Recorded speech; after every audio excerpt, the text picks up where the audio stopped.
Hey, we're live, pal. Hey, what is going on, everybody? We are live, pal. That is correct. This is the voice of Alexander K. Lee. You are staring at the scale and stage for the UFC 320 official morning weigh-ins. Thank you for joining the MMA Fighting live stream. See all you guys out there. I just heard my own voice because I had another window open with the YouTube link in it. But hey, guys, what's up? What's up, everybody? I'm up here in beautiful Canada. And our man Jose Youngs has been down there on the scene. How dare you? Has been down there on the scene at UFC 320 in Las Vegas.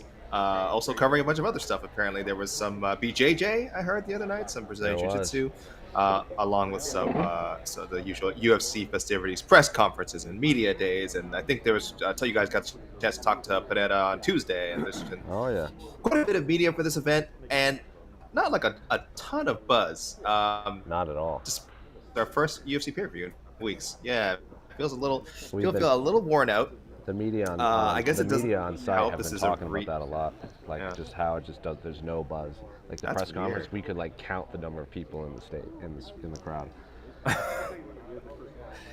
I mean, listen, we're getting a rematch of a fight that wasn't a banger the first time around. It is kind of weird that Pereira went from being the hottest fighter in combat sports to suddenly he loses one fight and then again a very uninspiring way, and they're like, no, the rematch, whatever's gonna happen. I think maybe people are just afraid it'll be like the first fight. But as I've often found in MMA, second fights very often do not go like the first. They do not resemble the first fight at all. Sometimes they do, but I would say even more often they don't. So that's an encouraging sign for people, I would say. And then there's also Merab Dvalishvili in the co-main event. I think people are feeling some sense of inevitability here. I don't know if a lot of people are giving Corey Sandhagen a chance. Maybe that's it. No, I agree. I and Mike Heck, and I imagine you as well, we all believe that Corey is a live dog. Yeah. But he still is a pretty sizable underdog. Like we all see paths to victory for Corey, but we also all see the one major path for victory for Merab, which is just he has done so many times so well with so many people. So I think that's why I think there might be a lack of buzz. None of these guys is like super amazing on the mic. Like I think they have good moments. I think they have good gimmicks. You know, Pereira, the Shama stuff is great. Ankalaev, I don't even know how to describe his promotion style. It's weird. There's the whole thing, of course, with him having a manager who does tend to tweet for their fighters, mucks things up. Marab's kind of quirky, funny. I think Corey's skits have been great, but funny skits don't always translate to like pay-per-view buzz. So it's a weird thing. I actually think all four guys kind of have personality, but the kind of personality that sells pay-per-views, that's a different thing altogether. It's a different thing altogether. So there you go. Okay. What's up, yo? We see people in the comments. What's up, Cage Compass? I'll be right back. See you in the comments. Thank you for yeah, no problem. Thank you for commenting.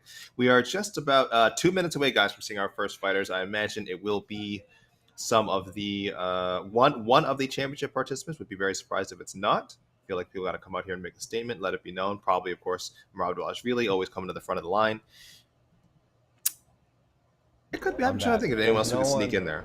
No he's back. Here yet. All right. All right, we are going to. We'll find out soon enough. Someone has to get up there. For anyone not familiar, of course, and again, we haven't had a pay-per-view in a while.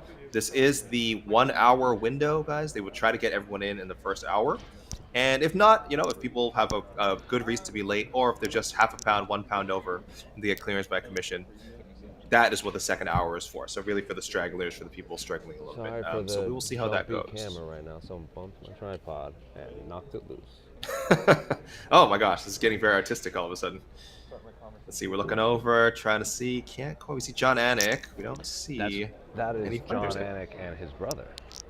There's two Aniks. Oh my gosh, wait, was that John? Wait, was that the other Anik I saw? Oh, there we go. No. I did see John, and I see his brother. John has no hat. Yes, that was trippy. I thought I saw one guy walk in, and then anyway. There's the Jeff Mullins family right there. There's the Jeff Mullins, yes, the one of the fastest draws in the business when it comes to. That's true. When it comes to the scale, so people like that, and hopefully it doesn't lead to any miss. We have some worrisome people on the card. I'm not going to name names. You guys will know if we get closer to the time. But right now, I just want to assume everyone's cruising. No extra time in the sauna. It's just a chill time, and we'll have everyone make wins.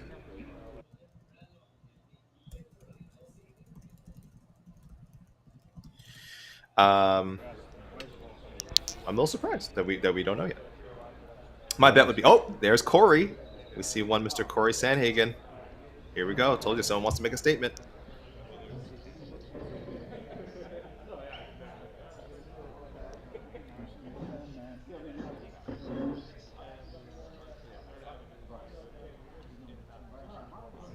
All right, thank you all for being here for the official weigh-in for UFC Here we go. 320 Ankalaev versus Pereira 2, and we begin in the co-main event. First-time undisputed title challenger, the number 4 ranked UFC bantamweight in the world, Corey Sanhagen.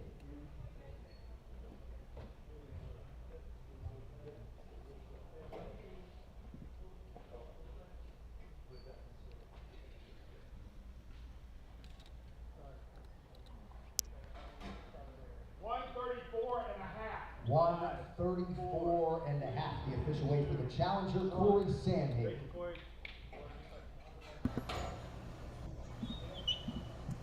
$134.5 for Corey Sanhagen. Around whom this fight card was built, the reigning defending undisputed light heavyweight champion of the world, Magomed Ankalaev.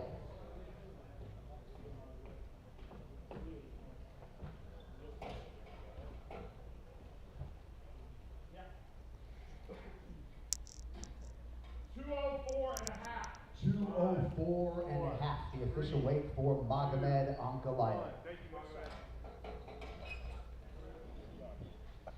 All right, next fighter to the scale is the other man around whom the fight card was built, the future Hall of Famer, former 2-division UFC champion and number 1 ranked light heavyweight contender, Pereira.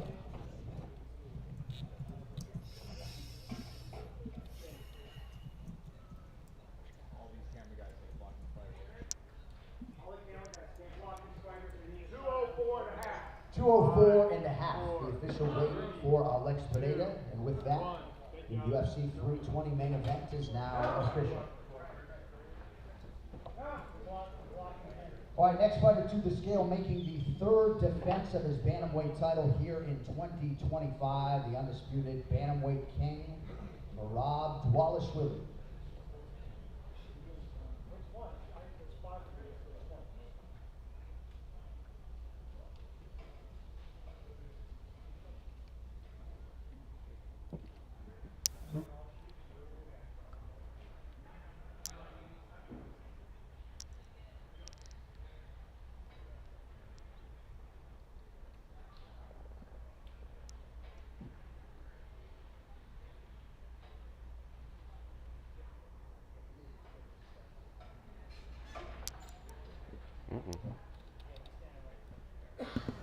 Trouble.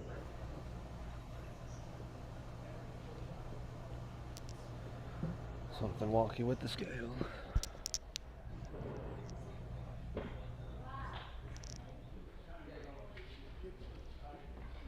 Uh-oh.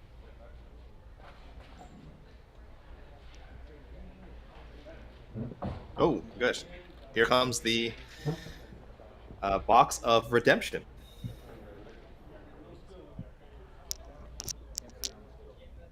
I don't think I've seen this before for a Merab weigh-in.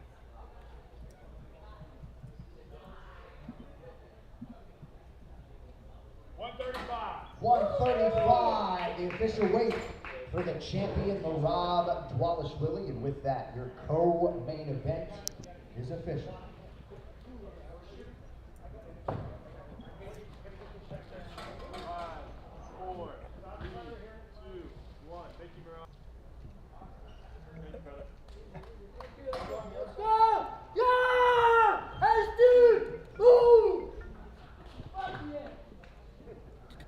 Both title fights now official. Competing in a Interesting. catch weight of 153 pounds, Ju-Sung Yu.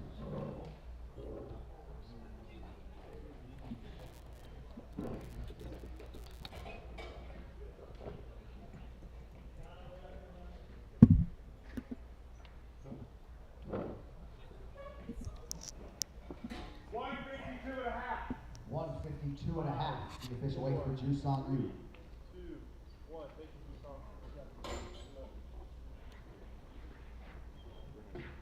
All right, next athlete to the stage, the number 10 ranked women's bantamweight. Oh, did I hear? Catch weight. I don't know why. 152 and a half. Okay, okay, catch weight. Okay.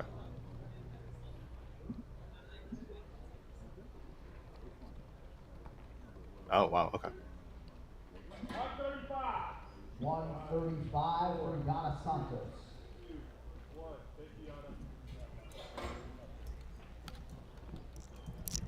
All right, next athlete to weigh in this morning, charged with kicking off the pay-per-view main card in the middleweight division, Joe Piper.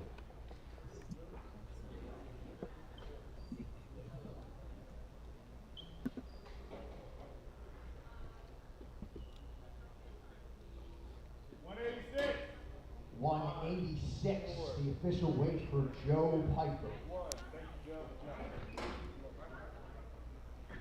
All right, next fighter to the scale, also competing live on pay-per-view, the number 8 ranked featherweight in the world, Josh Emmett.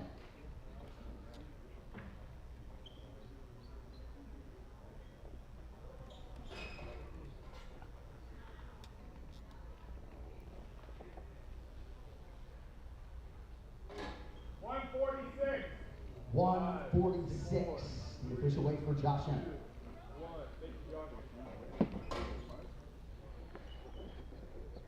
Next fighter to the scale is his opponent, the 9th ranked featherweight in the UFC, Yusuf Zalal.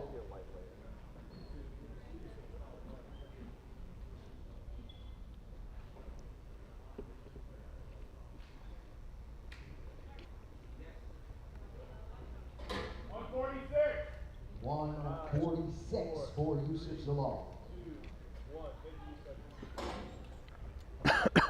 All right, next man up competing in a bantamweight prelim live on FX and ESPN Plus, Chris Gutierrez.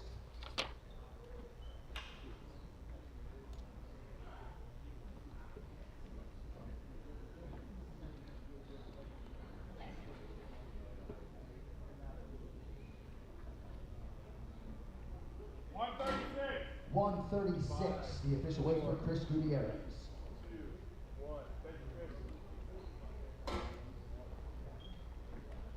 All right, next fighter to the scale, one half of the featured prelim in the middleweight division, Trustin Vines.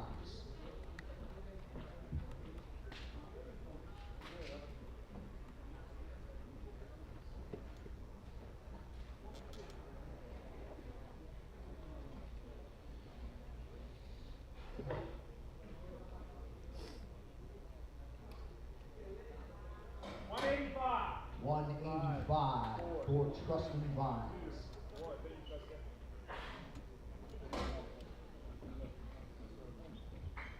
All right, next fighter to the scale, competing in the welterweight division, Ramiz Brahimaj.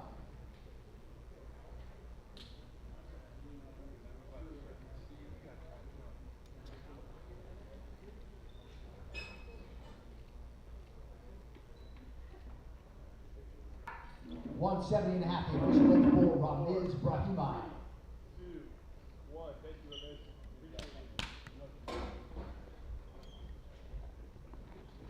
All right, next fighter up back to the middleweight division, Andre Muniz.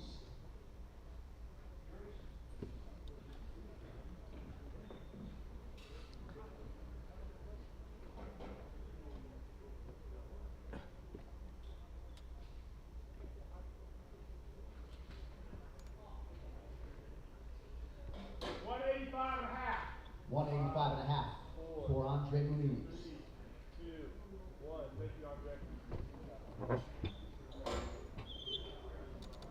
All right, next man to the scale, competing in a featured bout live on pay-per-view, the former undisputed UFC light heavyweight champion, now the number 2 ranked contender, Yuri Prochazka.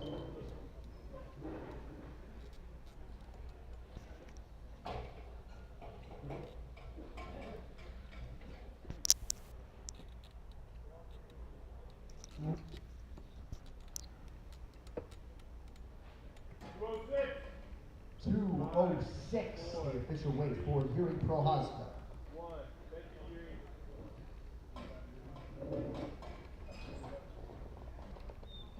Our next athlete to the scale, competing in the featured prelim in the middleweight division, Atebat Gauthier.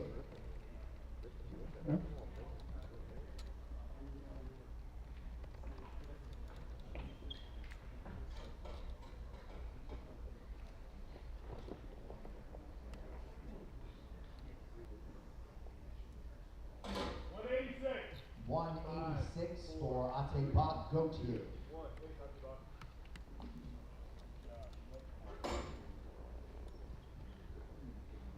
All right, next fighter up in the welterweight division, Austin Vanderford.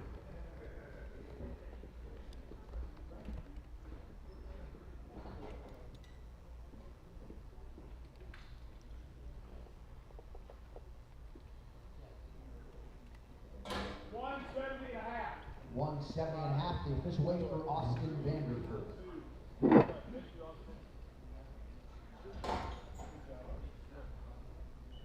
All right, next fighter to the scale, competing in the bantamweight division and making his UFC debut here tomorrow night, Jakob Vigwach.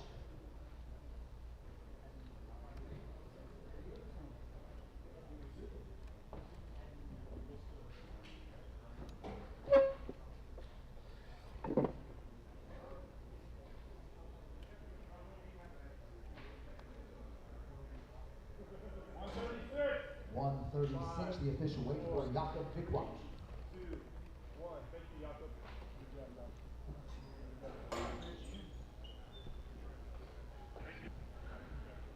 All right, keeping it moving in the middleweight division, Edmund Shabazzy.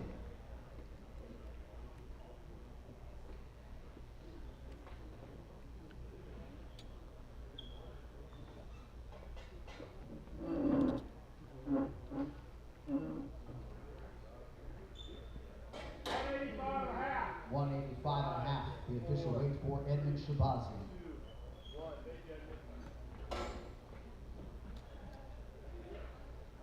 All right, next fighter up, competing tomorrow night at a catch weight of 153 pounds, Daniel Santos.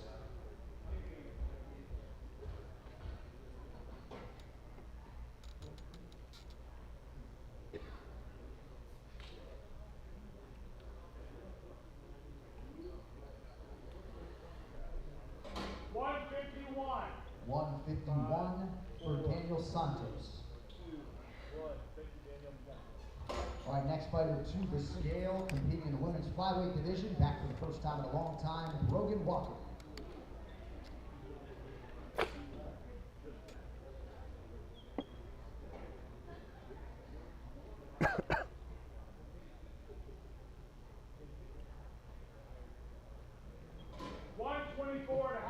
$124.5 for Brogan Walker.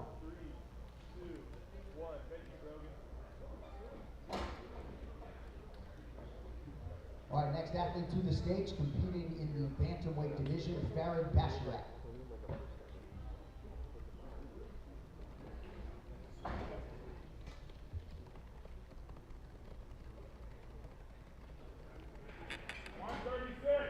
$136, the official weight for Farid Basharat.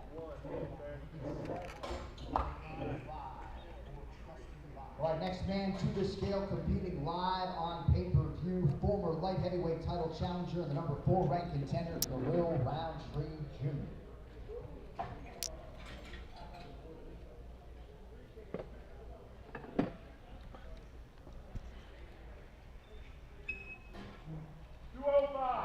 $205, the official weight for Khalil Roundtree Jr.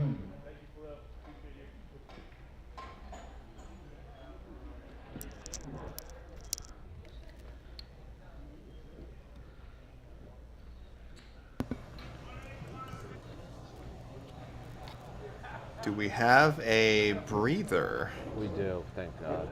That was, oh my goodness, that was a lot of weigh-ins, guys.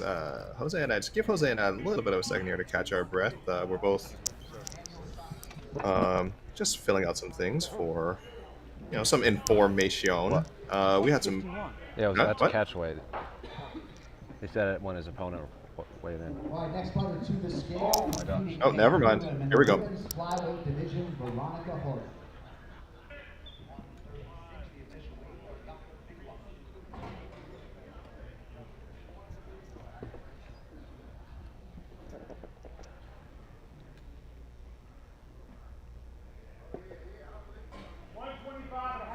$125.5, the official weight for Veronica Hart.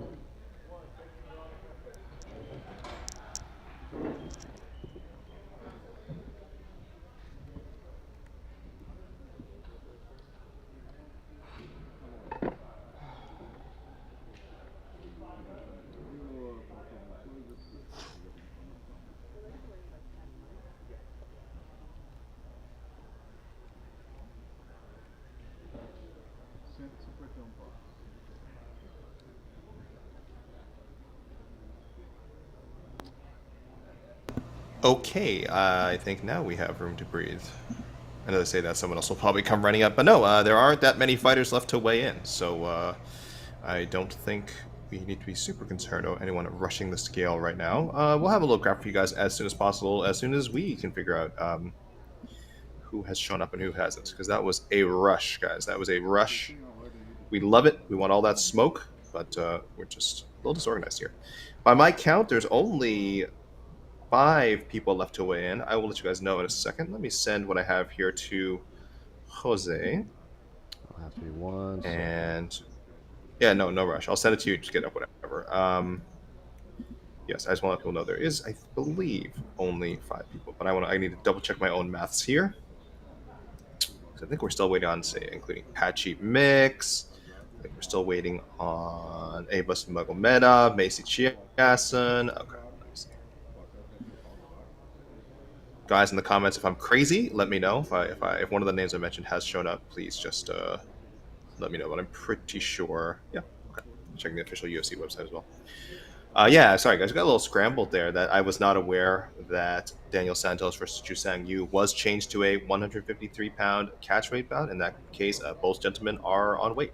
It was just a bit of it was a bit strange. I thought it was a featherweight bout, and then to see no reaction from you or anyone when he showed up at 152.5, and then I heard some people say catch weight. So there we go, all good guys. Technically, everyone has made weight. Not sure why that preliminary featherweight bout was changed to a catchweight bout, but I'm sure it won't be hard to find it out.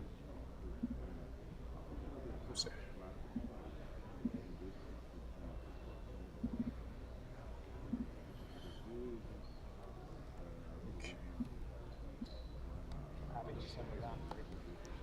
All right, send me that too. Yeah, whenever you're ready, it's fine. See, let me see what you guys are saying in the comments. You guys got any info that I don't got? Oh, jeez, I'm just catching up with the comments now. All right. People say the feed is acting up. Oh, hopefully it's settled down. It seems to be okay on our end, but we'll see. There's this usually happens when there's a big rush because everyone in the room starts uploading their footage at the same time, and we're all on the same internet. So there's usually a bit of a dip for a few minutes when people start to do their work. Yeah. We have the Sigma in charge predicting a big upset. I don't see Atiba be able to keep up with Treston. I admit I'm not super familiar with Treston Vines. I know he was supposed to fight next Friday. He was, of course, called in when Ozzy Diaz, the original opponent scheduled for Atiba Gauthier, unfortunately was not able to make it. He had some sort of medical issue, and they called in Treston Vines on just 4 days' notice. Now, Treston seems tailor-made to just be a, sort of a highlight for Atiba. We will see. Treston is 10-3, I believe. All 3 of his losses, first-round knockouts. Of course, Atiba is getting a reputation for being a knockout monster. But again, I am not super familiar with Treston, so if you guys out there are sharper than I, you may want to put some money down. I've seen a lot of lines out there. I think Treston's anywhere from like a plus 700 to maybe plus 1,000 underdog. I know Atiba's a massive favorite. I mean, if you bet $100 on Atiba, I think you're winning about 50 cents. I think that he's minus 1,300 on FanDuel last I checked. So I don't know, guys. I don't have the guts to go on some of those crazy bets, but I'm sure you guys are a lot smarter than I am, and I would hope much more responsible with your money. So, how hyped are you all, guys? How hyped are you for Saturday's main event? I put up a little poll just asking for the winners. Who do you think is going to win? Of course, only four iterations of the top 2 fights. Will it be Ankalaev and Dvalishvili, so both retaining, Ankalaev and Sandhagen, Pereira and Dvalishvili, or Pereira and Sandhagen? Will we have two new champions, or in Pereira's case, and again? But right now, it looks like people are leaning towards Ankalaev and Dvalishvili at 41%, just ahead of Pereira and Dvalishvili at 38%. So obviously, people are very confident that Dvalishvili will be one successful part of that equation. Corey is going in as a pretty heavy underdog, but we like Corey around here. We actually think it's a good fight. We're actually happy he's at least getting his shot. He lost, admittedly. Corey Sandhagen lost a lot of bouts that would have essentially made him the #1 contender. Now that contender line has kind of been cleared out. He's the last man standing. He deserves an undisputed UFC title shot. He had that awesome interim title fight with Piotr Jan once upon a time. That was my fight of the year when it happened. Yeah, that might have been my favorite fight of that year as well. That fight was just so good. People, if you have, for some reason you haven't watched Corey Sandhagen and Peter Yan, please watch that fight. It's just amazing stuff. Oh man, Joseph I'm doing like 1,000 things right now. Wow. But that seems to be Joseph Boza the says, narrative of the week. What? Sorry, Jose, are you talking? Are you just talking to me and the fans, or are you talking to Oscar Willis? I forgot that you sent me because I'm doing clips and I'm trying. Oh, don't worry. It's fine, dude. Don't worry about it. And I was like, oh, we have a graphic. People probably want to know who weighed in. It's fine. I will let them know ASAP. Again, there you go. We have plenty of time. Thank you, Jose. We're only 20 minutes into the weigh-ins. There you go, guys. There's my fancy, as always, state-of-the-art MMA Fighting weigh-in graphic. I'll do a little rundown for you guys right now. For anyone who didn't tune in, because they came in right at the beginning, all 4 championship fight participants. The champion at 205, Magomed Ankalaev, coming in half a pound under, as did the challenger, the former champion, the man who lost to Ankalaev not too long ago, Alex Pereira, 204.5. Will this be the last time we see Pereira weigh in as a light heavyweight? Is he destined to just move up and see if he can do some damage in the biggest division? We don't know. Win or lose, he has the option to move up. In the co-main event, the champion Rob Dvalishvili, 135. He did use the box of redemption. That was interesting. I don't recall. My memory is not great with these things. I don't remember if Rob ever had to use the box of redemption before. Maybe there was an issue. Maybe there's an issue with the scale. I don't know, but it hasn't seemed to have affected anyone else. The challenger, Corey Sandhagen, at 134.5. So the top 2 title fights are official, as is potentially Yuri Prochazka. The potential light heavyweight #1 contender bout between Yuri Prochazka and Khalil Roundtree. Yuri at 206, Roundtree at 205.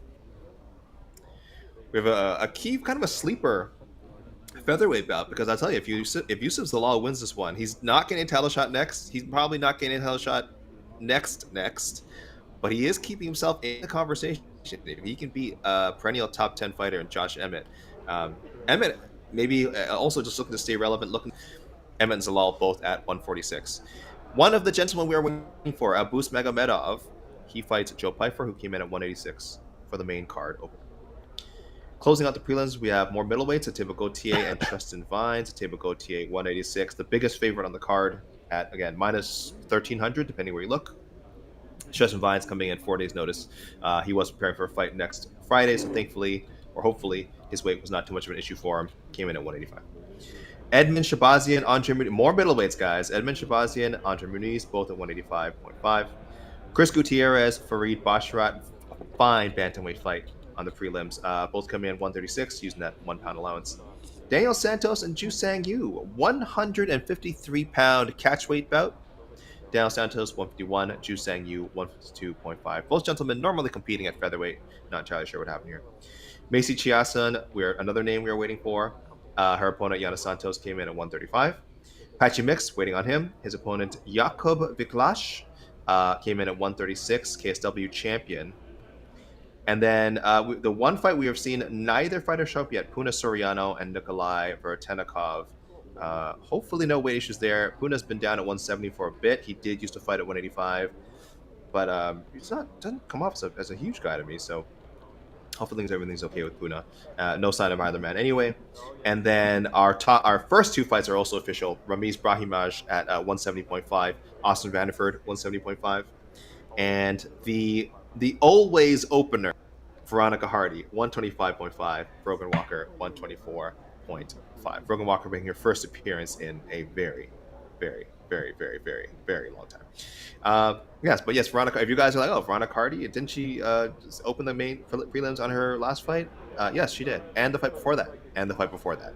If you are tuning in to the first and the early prelims, and Veronica Hardy is on the card, it is a damn near certainty that you will be seeing her fight first. So there you go, guys. Normally our rain dance shakes the fighter loose. We did not get that here. So you guys are saying saying up here in the comments. Oh, I see some nice things. So that's thank you guys. Thank you for that. Some nice comments. For those of you picking, let's say it looks like Ankalaev is one of our popular answers. For those of you guys picking Ankalaev in the comments, how does he get it done? How does he get it done? Are you guys seeing another decision? Will there be more aggression from Alex Pereira in this case, which could lead to a potential finish? Like that feels like a circumstance under which Ankalaev could get a knockout. Will Ankalaev, if he wins this time, actually be able to have more success with the wrestling? Because Pereira's takedown defense was really, really good in the first fight. Same thing.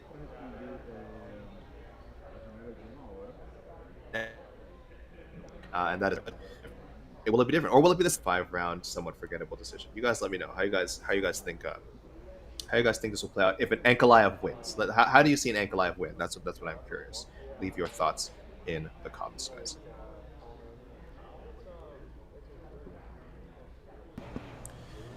Sorry, I'm muting myself for a bit. There's a little bit of a background noise here in our building, and I don't want to irritate you guys too much with that. Well, it wouldn't be an official weigh-in if AK had smooth audio the whole way through.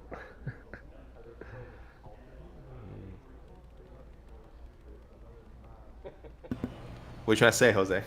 What are you trying to say? Toronto, Canada's just inherently a loud country. I live in a building that's always under construction. All right, this is a very progressive building. Joseph Boza says fourth round finish for Ank. I think Alex will come out of the gate hot. Yeah, maybe. Dagger also predicting Ank by TKO. Yeah, I feel a lot of people saying Ankalaev, if he wins this time again, it will be by knockout, because Pereira, if he loses, is going to go out in a shield. No more, just dancing around for 25 minutes. He's going to at least try and go for a finish. But I'm pretty sure he wanted to do that in the first fight too, guys. And I think Ankalaev didn't let him. That's my take. Lazy Bet asking, is that not everyone? And then now noticing the graphic. Yeah, guys, just five fighters left. Only one main card fighter, just waiting on Abus Magomedov. We're not even at the 30-minute mark yet, but this is the part where I will normally go into who has had weight cutting issues. I'm trying to think if Patrick Mix has been okay. Who did I say we're waiting on now? Abus, I have not seen him have issues making 185. I guess the only obvious name out there is Macy Chiasson. She's been okay lately, but there's definitely been some issues with 135. Fights getting changed to 145. But that last night wasn't her fault, though. So let's see what we got here. Jeff Mullen is on the stage. I don't see anyone yet.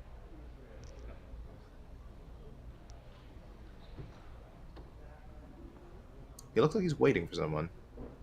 I bet it'll be Puna Soriano.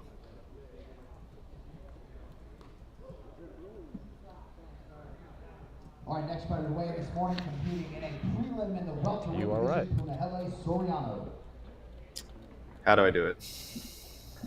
You've been doing this too long, AK.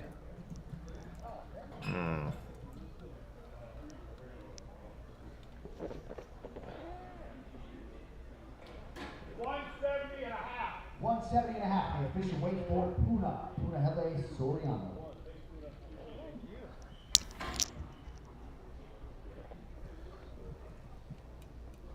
Puna just looking shredded at 170. This is his weight class. This is this man's weight class. Always fun, always a fan favorite, that Puna Soriano.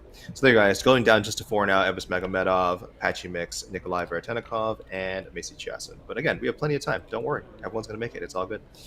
What about Corey Sandhagen, guys? What are your thoughts on? Oh, hold on. Before I say that, sorry, I should have mentioned this. Yes, Jonah Friedman asking, is Ulberg the replacement? Jose, I believe I'm right in saying we do not have an official replacement for. We do not. As far as we know, we've been surprised on weigh-in days before. I'll never forget when Colby Covington just sauntered up for a main event replacement spot in London, and we were all like, "Wow, what the hell was that?" That was bizarre. Oh, was that for the which fight was that? That was for Usman and Leon. 2. Usman, of course. 3, yes, actually. Yes, Usman and Leon 2. We did not know that was going to happen. So what really happened, that was like kind of caught everyone off guard, was Uriah Faber weighed in as a backup fighter for something when I was in the bubble in Jacksonville. That was weird. Like, he was there cornering someone, and then I remember that, and I was like, "What's that?" And I was like, "Why?" Yeah. I thought he was doing a bit. I thought it was like a joke. I remember I was like, oh, he's doing a bit. He like, weighed he's just in at like he's retired. 152 or something like that. Some weird number. That was so weird. So yes, guys. Ulberg is here. He had, after that quick win over Reyes, he said, yes, I'm going to be in Las Vegas, and he said he wanted the backup spot. It doesn't sound like they called upon him, but hey, if we see his handsome face walk up to the scale, don't be surprised. But from what we know, guys, oddly, no backup. I just don't know why they don't have backups for every fight, but I guess it requires, because you got to pay someone to be a backup, even if they don't fight. I would hope so anyway. So got to save those dollars, right? That $7.7 billion broadcasting deal only goes so far, guys. You know, they got to be careful, otherwise they'll be in the poverty line any minute now if they pay for backup fighters. Where was I going with this? I was going to. Oh yes, guys, Corey Sandhagen. Guys, how does he win? How does he win? I've seen a lot of. A wide range of response to this over the week. People predicting, yes, he has a chance, but I don't know. Are you guys thinking he's gonna, get a show off that stand up, hit one of those amazing highlight reel strikes, show off his submission game? We know Corey's got subs, great ground game. Can he somehow win a decision? Is there a world where he just he doesn't outpace Dvalishvili? He just out damages him. You know what I mean? Like maybe it doesn't win the volume battle, but lands a knee here. Maybe cuts Merab open, lands some big elbows. I don't know. I haven't made my official pick yet, guys. I'll tell you now. I'm certainly leaning towards the champion. But I remember the fight as it was announced, I remember thinking, man, it would be fun to pick Corey. Nothing against Merab. It'd just be fun to see Corey win in that way. It would bring some real chaos to the bantamweight division. Again, when you consider all the guys that beat Corey and kind of stopped him from getting this title shot in the first place. So, think about your Sandhagen responses, guys. On recent Intangible 79, New Jersey saved Frankie Edgar. Yeah, we can talk about that. Hopefully, everything's okay with Frankie. For anyone who doesn't know what the hell we're talking about, Frankie Edgar was going to make his fighting comeback at BKFC 82 on Saturday. That's not tonight. That's on Saturday, right? On Saturday, BKFC 82. He got moved. And he was going to fight Jimmy Rivera. Okay, we'll talk about more of Frankie after. Let's see who we got here. There's the man, Jeff Mullen.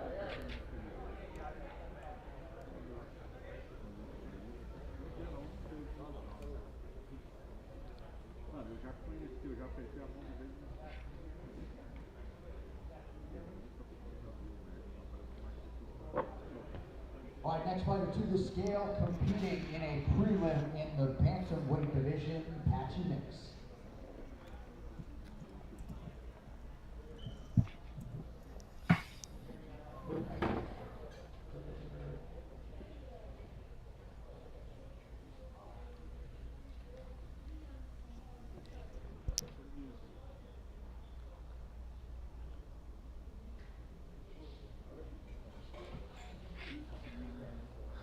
Shorts are coming off. Box of Redemption.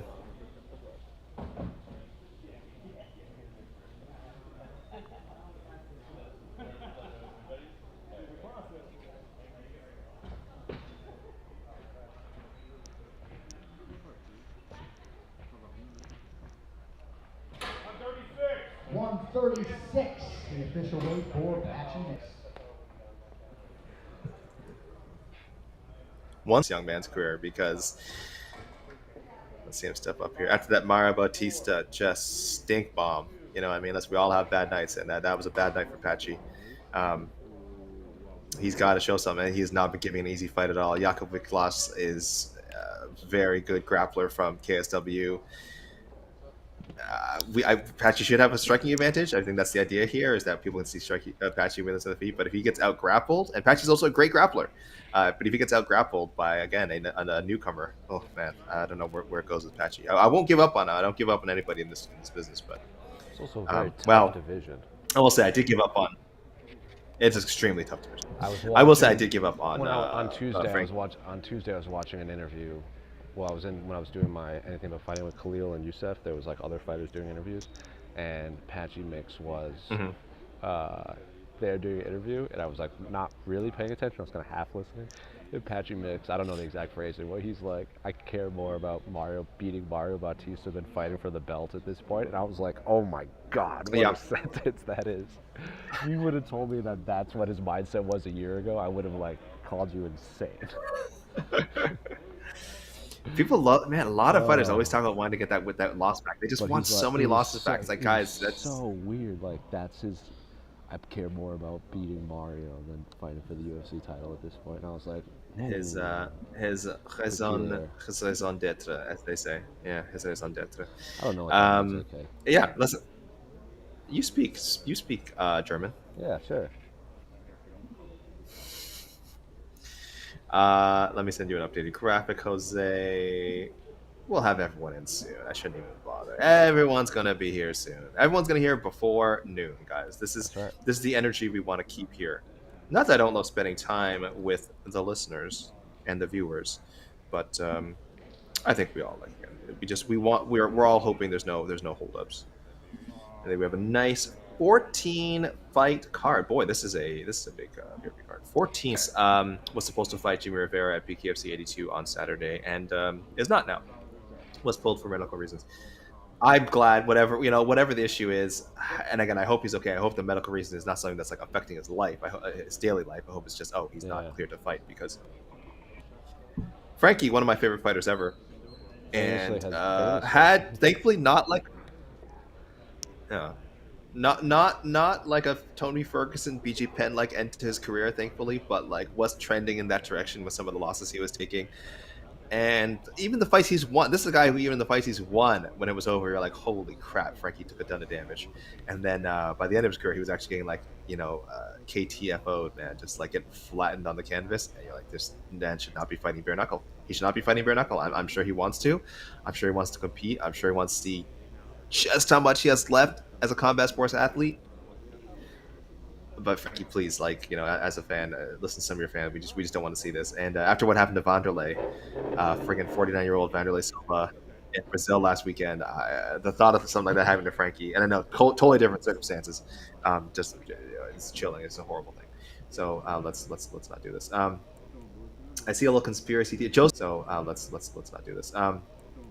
I see a little conspiracy theory. Joseph Boza, a little conspiracy theory saying New Jersey didn't save Frankie. He thinks that Frankie was never going to be cleared to fight, and that his name was just used to sell tickets for BKFC. I would never suggest such a thing.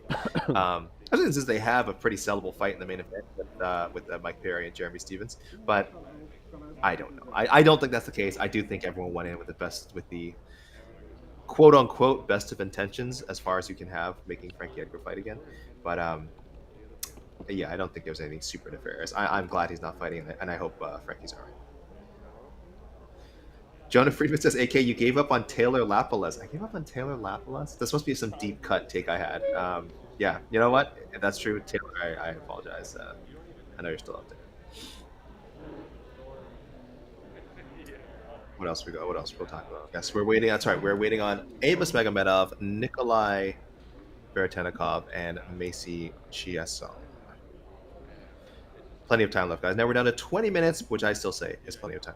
All right, guys. How does Pereira win? How about that? Give me your take on Pereira winning. I see Pereira and Dvalishvili closing in at 38%.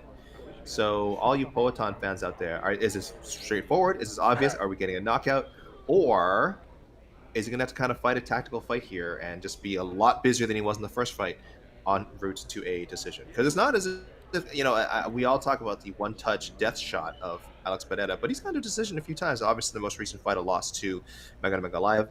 A very difficult, tricky fight with Jan Blachowicz, and then the fight with Bruno Silva in his second MMA fight, which is crazy. Second UFC fight, excuse me.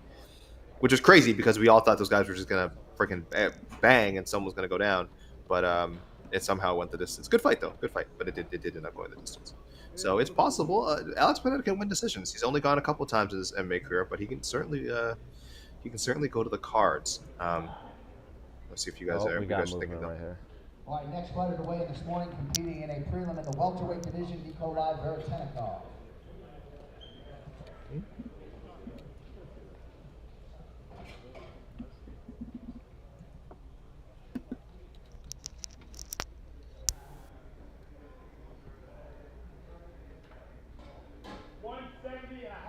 170 and a half, the official weight for Ankalaev. They're at 10 o'clock. 2 to go.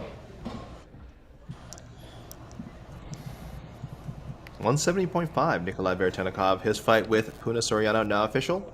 And now just waiting on Abus Magomedov and Macy Chiasson.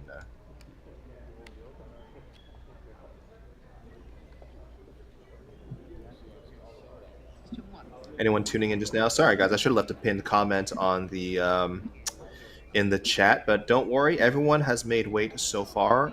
Most importantly, of course, the 2 title fights are on. Magomed Ankalaev and Alex Pereira, both at 204.5, and Murad Babalashvili, 135. His challenger at bantamweight, Corey Sandhagen, 134.5. So far, guys, we are moving without a hitch. No, but waiting on, can you say who we're waiting on one more time? Oh, Macy and Abus is who we're waiting on. Abus Magomedov and Abus, yeah, just Veretennikov. So let me send that little update there. Yeah, Macy's had issues. On like both sides, like her opponents have had issues and she's had issues. Right, AK? That is correct. Last time it was Ketlin Vieira, actually, who she fought. And I think some of us wrongly assumed that there was an issue with Macy. They got bumped up to a catch weight at 145. Right. And it was actually on the Vieira side. So, yes, just weird stuff with Macy. It's always going to... Listen, women's bantamweight is a weird division, man. I mean, this is a fact. It's a weird division. Certainly not the best division. Thank you, Jose. You guys can see, yeah, just waiting on 2 fighters here. 1 main card fighter, 1 preliminary fighter. And I'll beat this drum every time I have a live microphone in front of me. Give us 135 and up as a division. Just do it. I don't know how that works with commissions. Like, I just don't know if North American commissions would ever authorize, like, wow, this fighter's 138, this fighter's 150. That's way too far apart. We're not going to do it. But considering pardon my language, considering some of the shit that we have seen commissions allow over the past few years, not talking about necessarily in MMA, but let's say freak show boxing, influencer boxing, considering some of those things that have been allowed to go through, I don't see why we can't have a division that's like heavyweight. We have freaking heavyweight. Heavyweight's a division. The range is friggin' 40 pounds. You can't give me women's 135 and up. You can't do like a 135 to 160, like a 25-pound range. Plus, we get some more interesting athletes in there. We get some characters in there. That's for sure. People in the chat, give me a trying to think of an appropriate emoji here. Give me a what's a scale? Is there a scale? What kind of emojis are there? Okay, I'm gonna be right back. I'm gonna go get some coffee. Okay. There's no coffee left. This is the worst day of my life. Oh no, uncaffeinated Jose. This is trouble for all. This is bad for all of them. Not in their head in agreement. This is bad for. I tell you, the other day, well, a couple weeks ago, I was sick, and so I didn't drink coffee for 4 days because coffee dehydrates you. So I was trying to just drink a lot of fluids because I had like some sort of flu or something. And by the 4th day, the nerves in my legs were like jittery and in immense pain because I didn't have caffeine. And then I drank coffee the first day I felt fine. I drank coffee and I felt like $1,000. No regrets.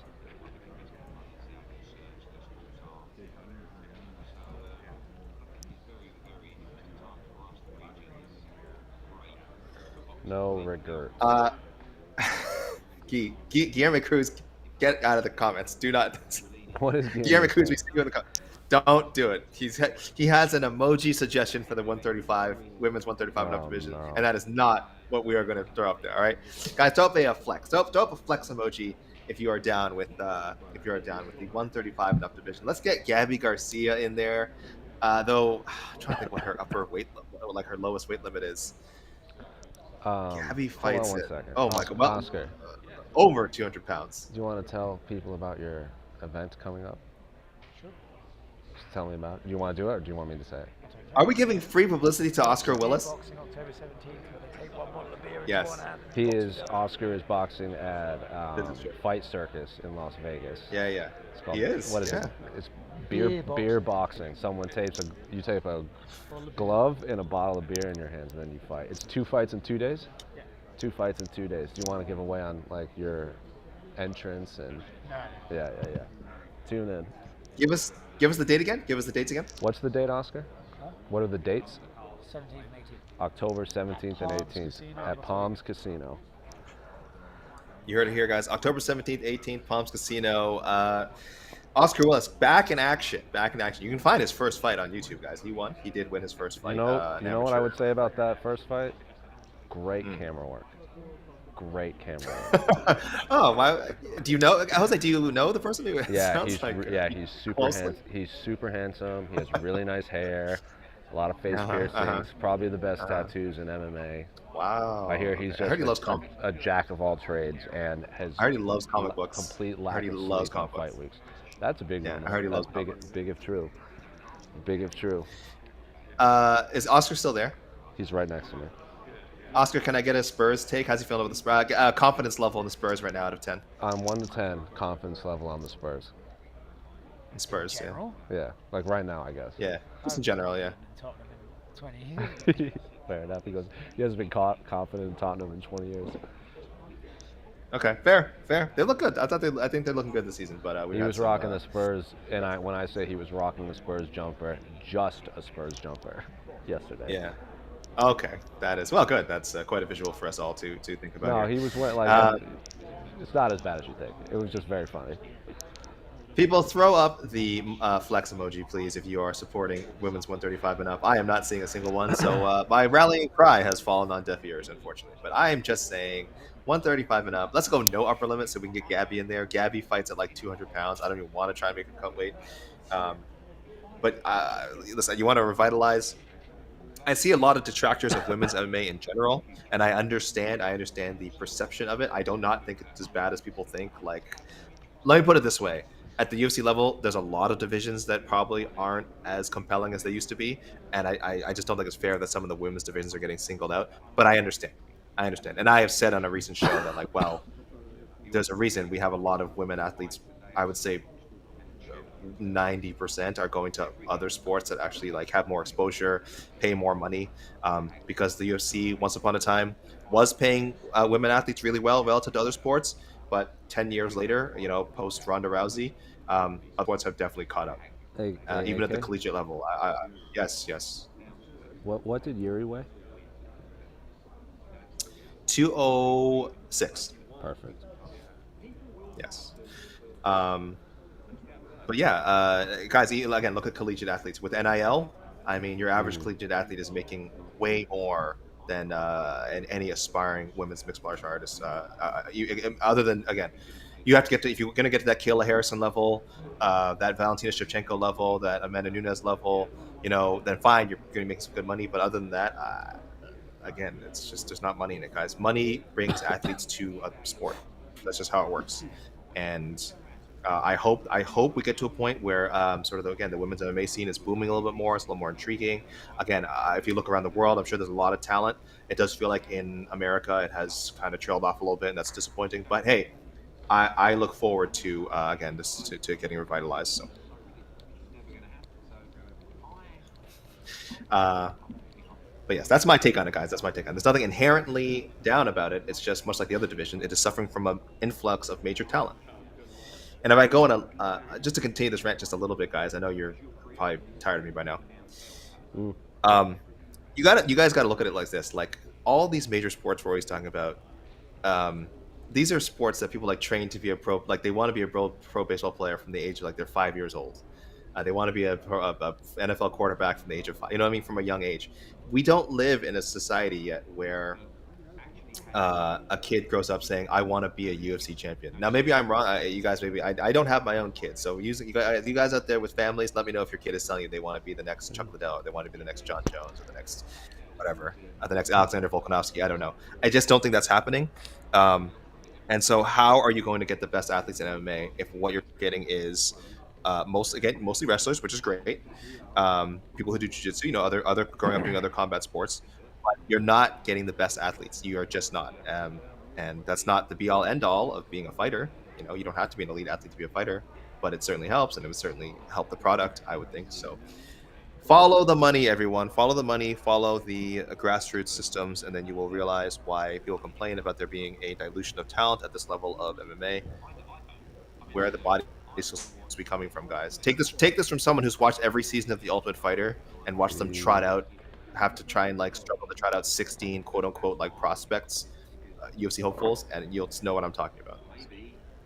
Movement. All right, next fighter to the scale, competing live on the pay-per-view main card in the middleweight division, Abus Magomedov.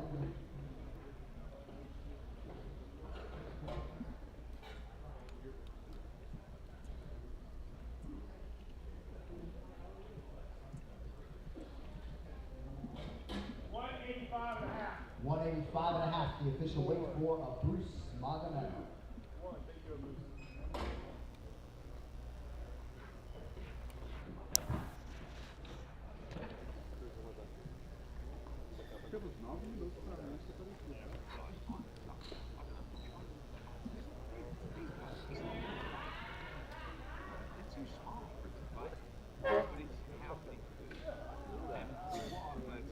Okay, now just waiting on Macy Chiasa. Now is where we start getting concerned, guys. We are in the last 10 minutes of the official window. Again, there could be a reason that she has not been able to weigh in. I can't remember what card it was, but not shortly after they implemented the new weigh-in system of the official first hour and the like supplementary second hour.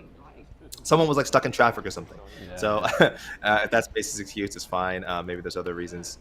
It's not a hard window, guys. Again, where if you don't show up in the first hour, you were considered to have missed or in some sort of infraction.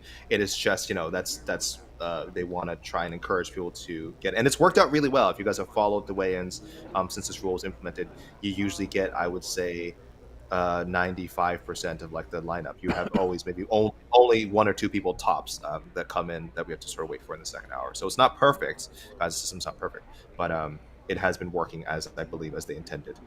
So hopefully Macy's okay, and if she needs extra time, that she is getting it, and we'll just be laughing about this in an hour or so.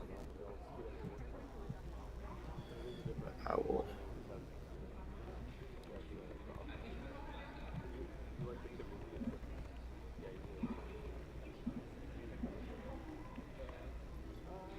I'll do a little rain dance here in a second, guys.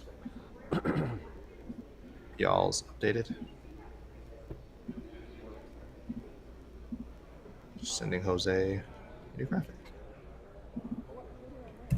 All right.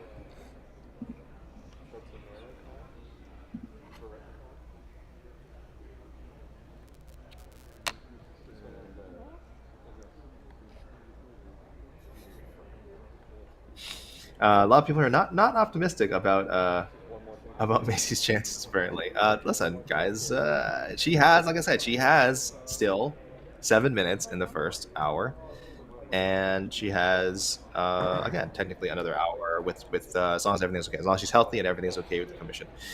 It's tough, guys. It's tough. Macy was on, I want to say, the last season that the Ultimate Fighter did featherweights, which was hilarious because we all knew, all 7 of us who watched that season, we all knew that pretty much everyone competing at featherweight on that roster was just going to drop down or try to drop down to 135.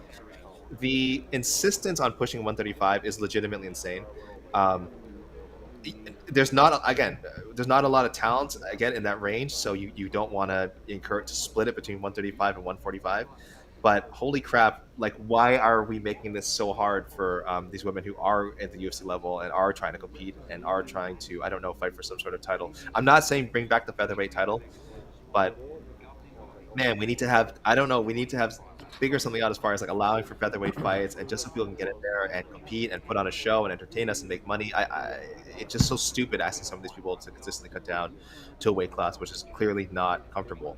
And that there's just no other option because, no Amanda Nunes, I guess we don't have a featherweight division.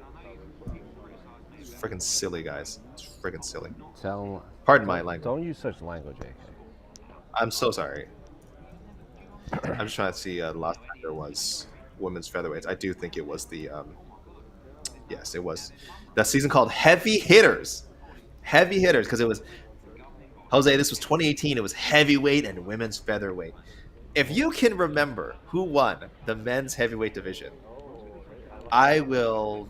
Your memory is airtight. I'll be shocked if you can remember who won. I actually do know this. I see his face. I see his face. Not was because he's not. I'll tell you this. He had a giant head. No, he had a very. Juan Espino? He had a. It was Juan Espino. You know why I know that? Very peculiar. He on the Apex, one of my favorite clips I ever posted. Not the Apex, on Fight Island when we were in the. I was on Fight Island for like 5 weeks in the bubble. They would put a UFC hat on the table for every post-fight press conferences, and he sits down and he tries to put the hat on, and it's too small, so he keeps adjusting the size. So he's finally all the way on the last clip, and he puts it on, and it still doesn't fit. So they just throws the hat because his head was so big. And I got the whole thing of him just like struggling and just being so depressed that he couldn't put on the UFC hat because it was too small for him. I think he's retired now. He did because he had that. He fought Romanov. Funky little oh my gosh! ending. And then he's just injuries and struggling to get a fight. He just said, "I don't want to do this anymore." But it was so funny. So he's 44 now. So he was like 37, I think, when he won at the Ultimate Fighter. And it was hilarious because this is the Ultimate Fighter 28. He was older. He won the Ultimate Fighter 28 at 37. He was older than Diego Sanchez was when Diego Sanchez won the Ultimate Fighter 1, which I'm sorry. He's older. He's older than Diego Sanchez at the time. The winner of the Ultimate Fighter 1, which is what I'm saying. I think Diego was like 36 in 2018 or something like that, and Juan Espino was 37. So I'm like, what are we doing? What are we doing? He's older than the guy who won the first Ultimate Fighter. What is happening right now? And yes, sure enough, Juan Espino, bless you, but did not have a needle-moving UFC career. Very strange stuff. I'm glad we got to talk about Juan Espino today. So thank you, Macy Chasson, for giving us that opportunity. 3 minutes to go. 3 minutes to go, guys. Just waiting on Macy.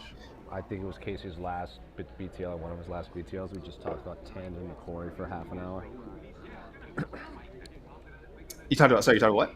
We talked about Tandon McCory for about half an hour. Wow, the Barn Cat? Yeah, that's literally what we were. Wow, I can't remember how it came up, but we talked about it for 30 minutes, and then we were both like, Tandon McCory the most middleweight, and then we realized that Christoph Jocko beat Tandon McCory, so we're like, all right, there you go. That's just how it works. Tandon. No, it wasn't Tandon. I was thinking of someone. There was someone else in that era that I always confused with Tandon. They don't look anything alike, just similar. Oh, hello, Jeff Mullins here, and we are still within the official weigh-in window. Let's go. Macy Chiasson, come on, 136. Let's go. No, 135, Macy. I see that championship weight. To weigh in this morning, the number 5 ranked women's bantamweight contender, Macy Chiasson.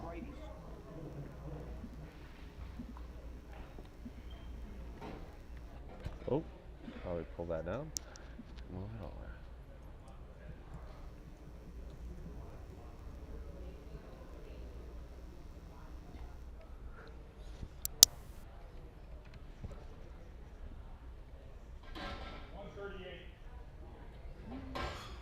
$138 for Macy Chiasson, 2 pounds over the bantamweight limit.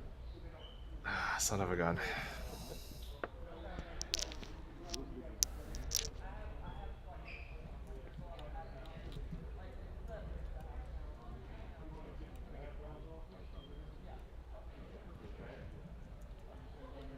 I think she's going to try to make weight again. Oh no, the box is coming. The box is coming 2 pounds over? I don't think this is. Just pleading her case. Oh boy, I don't think I've ever seen the box account for 2 pounds. Okay, let's.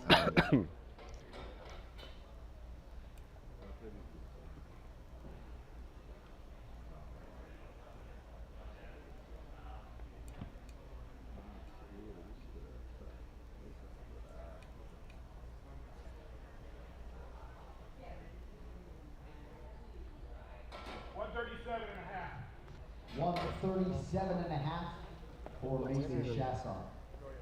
Why did we even do that? I don't know. Jose, we're having some focus issues. You're right there? We'll have about an hour if she so desires to cut the final pound. Well, she's not 2 pounds over. She's only 1.5 pounds over. Yeah, Jose, keep us updated. We'll hang around for a bit, guys. We won't shut off the stream yet. We will hang around, but I have a feeling we won't be. If Macy does weigh in again, I cannot imagine it will be anytime soon. Yeah. 1.5 pounds is a lot, and this is already having used the 2 hour window.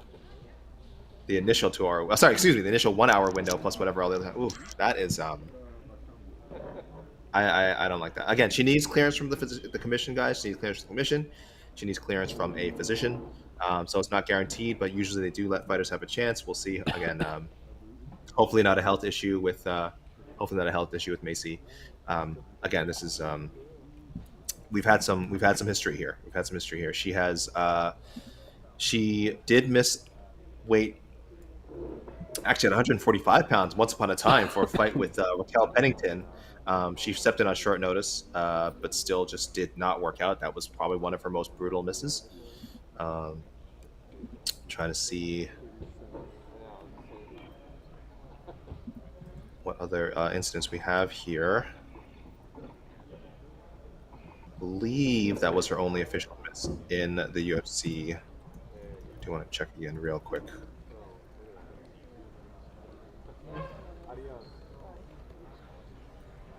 Oh, there was the Aspen Ladd fight where, of course, Aspen Ladd had issues with weight. That fight was canceled.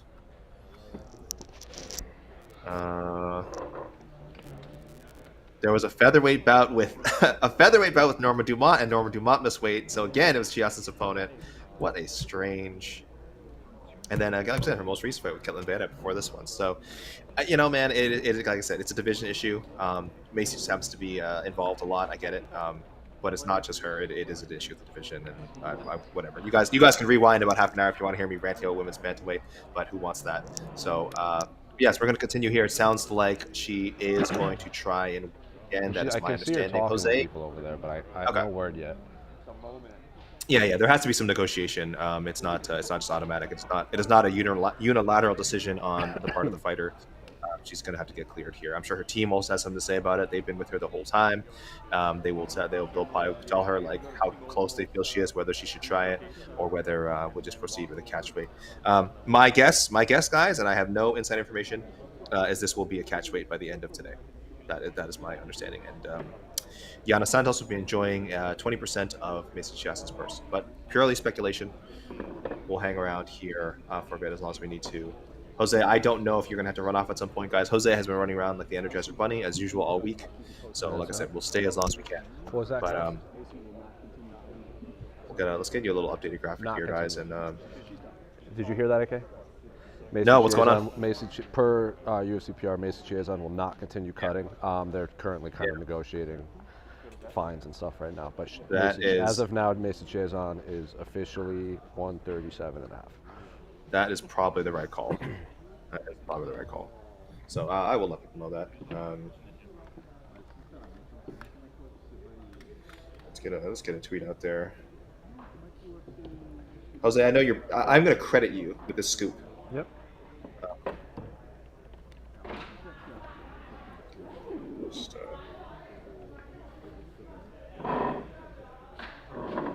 Actually, I guess we should wait. You know what I'm saying? There's no scoop. We should wait until. Well, Chris Costello just came up and told me to my face. No. I mean, we should wait until like I want to know what the bout. If Yana agrees to it, we don't know if Yana is agreeing to it, and we don't know. Sure. You could just say she's done. You could just say she's done cutting. You don't have to say fight is. You know what I'm gonna do? I'm gonna update. Well, we don't know. Well, Yana might say F that. I want no part of this, Jose. We don't know. I will just update our tweet. So there is no second attempt, guys. Initially, I put out on social media first attempt. Guess what? There is no second attempt. So she's just over. She is just over. All right. Sorry, Jose. Let me say this thing, and now we'll read this off. And I think we'll be okay to sign off. Actually, yeah. They literally just took the scale away. Yeah. So they can't know when we get not weighing in. Just in case you needed to know. What a lovely voice I just heard chime in. Let's do a little rundown here, though, Jose, if we have a chance. Let me send you this last graphic. Yep. Let people know. We were so close, guys. We were so close to having a perfect set of weigh-ins. And it was not to be. Anytime you book a women's bantamweight fight, frankly, you are playing with fire. And especially Macy Chiasson is involved, even when it's not her fault. But here we go. Thank you, everyone, for tuning in. By the way, let's close this out in style. Joseph Boza says this hurts Macy's claims to a title shot. Yeah, no kidding. It ain't good. Well, you guys don't have to worry about the women's bantamweight title picture for a while anyway, because it sounds like it's just going to be on hold until Amanda and Kayla fight each other, and that's probably going to aim for next January. June for the UFC. What? You think so? January. You calling it? Yeah. You calling it? Yeah. Jose Young scoop. Jose Young says the fight's going to happen in January. Okay. Well, hey, maybe this is bad. First Paramount card in Los Angeles. Damn. Maybe it's Yana Santos who, if she beats Macy, can put herself in position to fight the winner of that. But anyway, let's talk about the title fights we have on hand, guys. Light heavyweight championship rematch in Saturday's headlining spot. Magmed Ankalaev, 204.5. His opponent, Alex Pereira, 204.5. Merab Dvalishvili, 135, goes for his third straight defense of the bantamweight title when he takes on Corey Sandhagen, 134.5. Light heavyweight contender hopefuls, Yuri Prochazka trying to get back to the belt, Khalil Roundtree trying to win the belt for the first time after a wonderful effort against Alex Pereira. Prochazka at 206, Roundtree 205. Josh Emmett, Yusuf Zalal, 146 in a compelling featherweight bout. Abus Magomedov, he made us wait, but he showed up at 185.5 for his fight with Joe Pyfer at 186. They open the main card. Atiba Gauthier, 186. He fights short notice opponent Justin Vine, came in at 185. And middleweights Edmund Shabazian and Andre Muniz also at 185.5. Bantamweight veteran Chris Gutierrez, 136, takes on the undefeated Farid Basharat, also at 136. Daniel Santos and Ju Sang Yu meeting in a catchweight bout at 153 pounds. Daniel Santos coming in at 151, Ju Sang Yu 152.5. We see our lone weight miss of the morning, Macy Chiasson, 137.5, 1.5 over the limit for a non-title bantamweight bout. And her opponent, Yana Santos, 135 on the money. We'll see if that bout proceeds at a catch weight. We're assuming it will. We're assuming there'll be some fine in the range of 20 to 30%. Patchy Mix, 136. Jakob Viklash, 136. KSW standout. Puna Soriano, 170.5. His opponent, Nikolai Vertenikov, also 170.5. And Ramiz Brahimaj at 175. Austin Manford, 170.5. The graphics cut off, Jose. The graphics cut off. I can't see the bottom of the graphic. Veronica Hardy, 125.5, and the returning Rogan Walker, 124.5. That's your preliminary opener. All right, guys, that is all. We're gonna let Jose get out of here and hopefully get some rest, and more importantly, 25% fine. 25. Fight there you go. Now it's on. The fight is to go. Thank you, Jose. So yes, I'm gonna tweet that out. Miss Jason forfeiting. You're gonna tweet it? Okay, do it. I will retweet you from the MMA Fighting account, guys. You guys are seeing how the sausage is made here right now. It's really incredible stuff. Please, Jose, tweet that. We'll get that news out to the people. But yes, guys, that is all for now. Thank you for joining us on the official weigh-in show. We had one speed bump, but we made it, guys. And most importantly, the championship fights are official, as is Roundtree. Prochazka, don't want to lose that one either. Awesome fight. We will have the preview show live today. I believe I'll be on that as well with my best friend, Mike Heck. That will be at 3 p.m. Eastern Time, guys. Noon ET, noon local if you're hanging around in Las Vegas. Don't forget the pre-fight Q&A on Saturday. It will be Mike Heck and possibly a special guest, or possibly just Michael Heck by himself, which is always special. But you will have a pre-fight Q&A. Do not worry, guys. That will be probably 45 minutes before showtime. So look for that around 5:15. The latest 5:30 Eastern, 2:30 Pacific time. And then, of course, we'll have a post-fight show after Saturday's blockbuster pay-per-view main event. Jose, where's my tweet? Where's my tweet at? I tweeted it from I don't see Jose Youngs. My tweet deck isn't updating.